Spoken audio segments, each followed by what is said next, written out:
Guys, trust me on this. Murderers walk amongst us. Some may have been arrested and are serving their life sentences, whilst others may have even died. But there are also others who may have already committed murders and are yet to be found out and arrested. And there are also others who are potential murderers awaiting to be triggered by an incident. But all these people are walking the face of the earth with us, day in and day out. They can be your best friend, they can be your office colleague, and they can be your spouse. They can even be your sibling.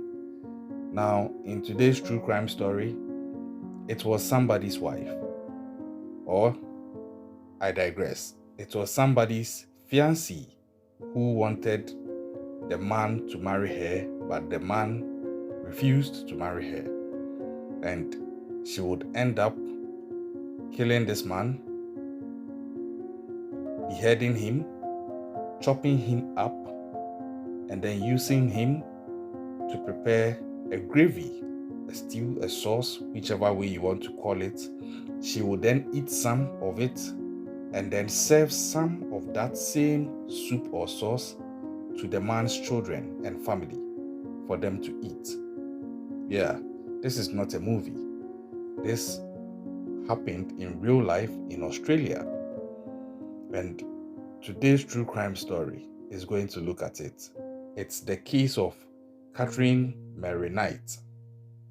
And if you are ready for this true crime story, trust you me, buckle up really tight and let's go. Born on the 24th of October 1955, Katherine Knight is the first Australian woman to be sentenced to a life imprisonment without parole.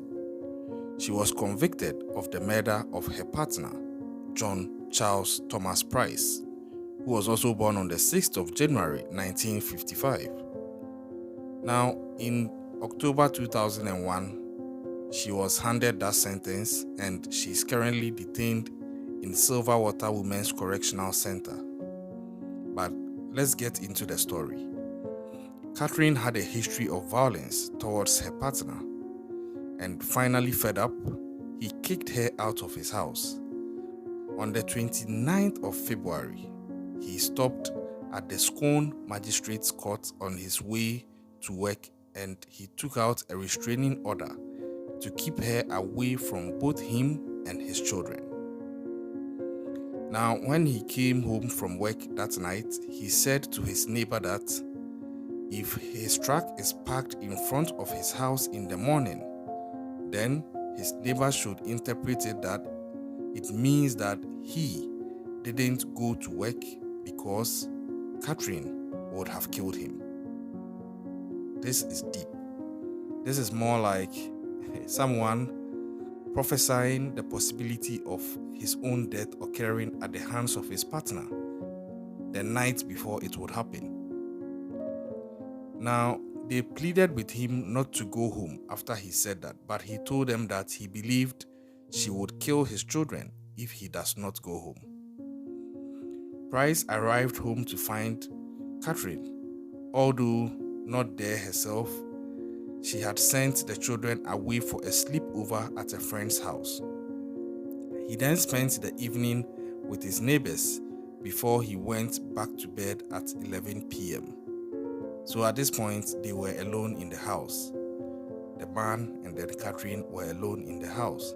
Now, earlier that day, Katherine had bought new black lingerie and had videotaped all her children while making comments which have since been interpreted as a crude will of a sort. Knight later arrived at Price's house while he was sleeping and sat watching TV for a few minutes before having a shower. After the shower, she then woke Price up and they had sex, after which Price fell asleep. At 6 a.m. the next morning, Price's neighbor, whom he had confided in and told that if you see my car parked up front in the morning and I haven't gone to work, then it means that she has killed me. Yes, that neighbor. He became concerned that morning because Price's car was still in his driveway, and Price did not also show any signs that he was going to go to work because it was even past the time that he usually left for work. And when eventually Price did not arrive at work, his employer sent a worker to see what was wrong. Both the neighbor and that worker tried knocking on Price's bedroom window to wake him, but after noticing blood on the front door, they alerted the police, who then quickly arrived at the scene. They broke down the back door and they found Price's body with Knight comatose from taking a large number of pills. It seems she was trying to commit suicide after performing that dastardly act. She had stabbed Price with a butcher's knife while he was sleeping. Now, this meant that she had done this after she actually had sex with him. I don't know if it was her twisted way of saying her goodbyes, or if that was meant to get him to sleep relatively deeply so she could avoid the situation of having to overpower him physically, because he would obviously be likely to be stronger than her. Now, according to the blood evidence, he awoke and actually tried to turn the light on before attempting to escape, while Knight chased him through the house. He managed to open the front door and get outside, but either stumbled back inside or was dragged back into the hallway, where he finally died after he bled out. Later on, Katherine Knight went into Aberdeen and withdrew $1,000 from Price's ATM account. Price's autopsy revealed that he had been stabbed at least 37 times in both the front and back of his body, with many of the wounds extending into vital organs. So you could tell that this was personal. You can infer the violence and the deep-seated intent with which she wanted to kill him. Now, this is very disturbing, but it gets worse. Several hours after Price had died, Katherine Knight skinned him and hung the skin from a meat hook on the architrave of a door to the lounge room. You see, it's bad enough that you have actually killed this person who is like your partner and you've actually had sex with just a few hours before murdering the person. But at what point do you decide that it's still not enough? I'm actually going to skin him and hang him from a hook. And it still gets worse, because after doing that, she then decapitated him and cooked parts of his body.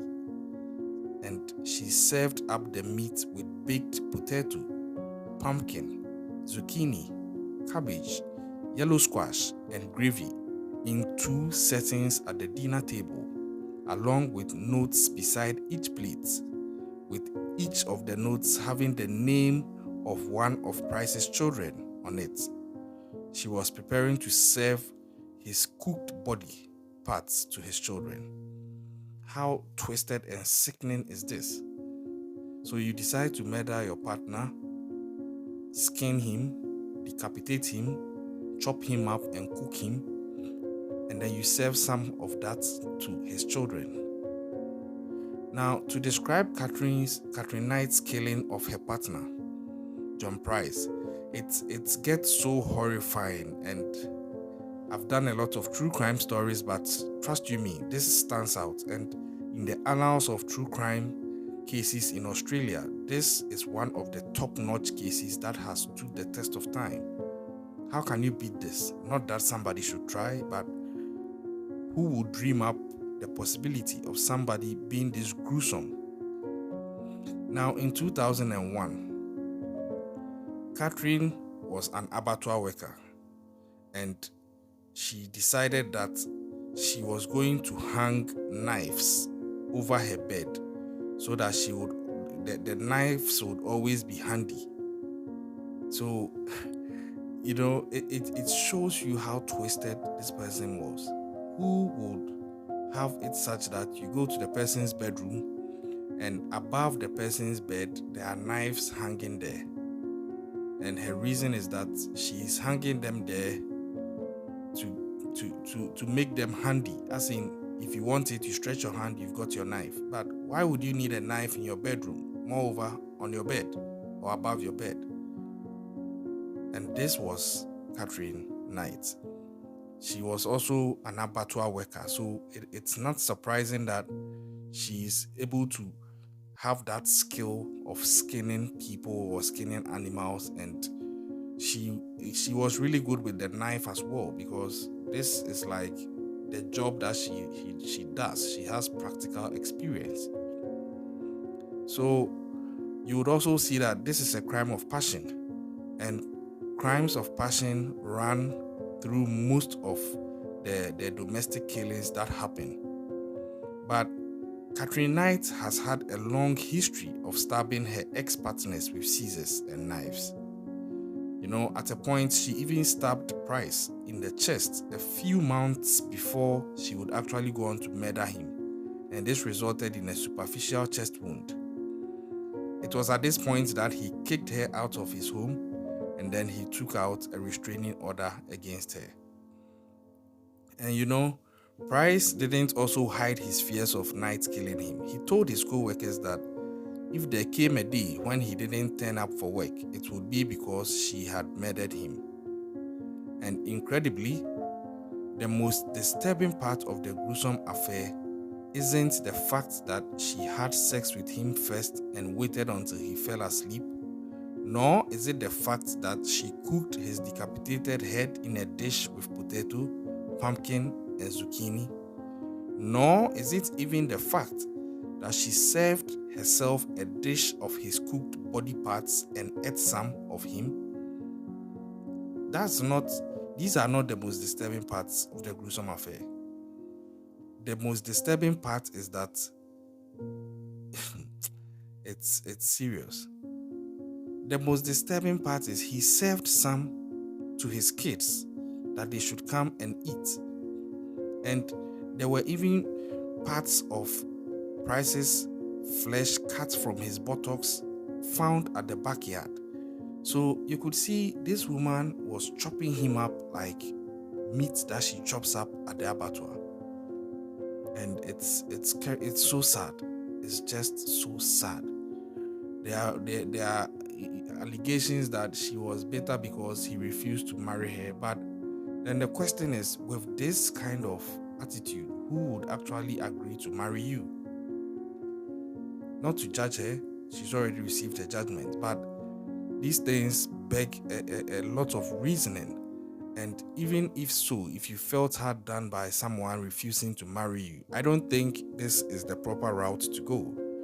To talk of killing him, skinning him, decapitating him, cooking him, and serving some for yourself, you ate it, and then you serve some for his kids to eat when they return back home.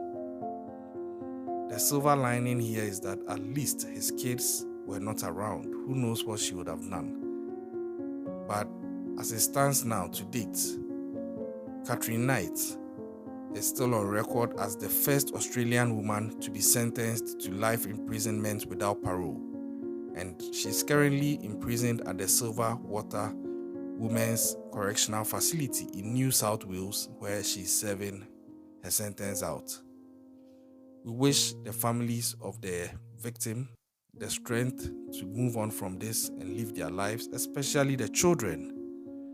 This is going to be so fucking traumatic. Excuse my language, but I can feel it. And we pray and hope that it doesn't have any effect on them. But hey, we have a lot of things coming up this year. If you are yet to subscribe to our channel, do yourself that favor, subscribe, and then just so you know the content that we put out, hit the notification button, and then please hit the like button as well if you enjoyed this, so that we know the types of our content that you like, and then it will also inform what we put out for you. Thank you for sticking with us, and as I always say, keep an eye out, stay safe out there. We'll catch you another time.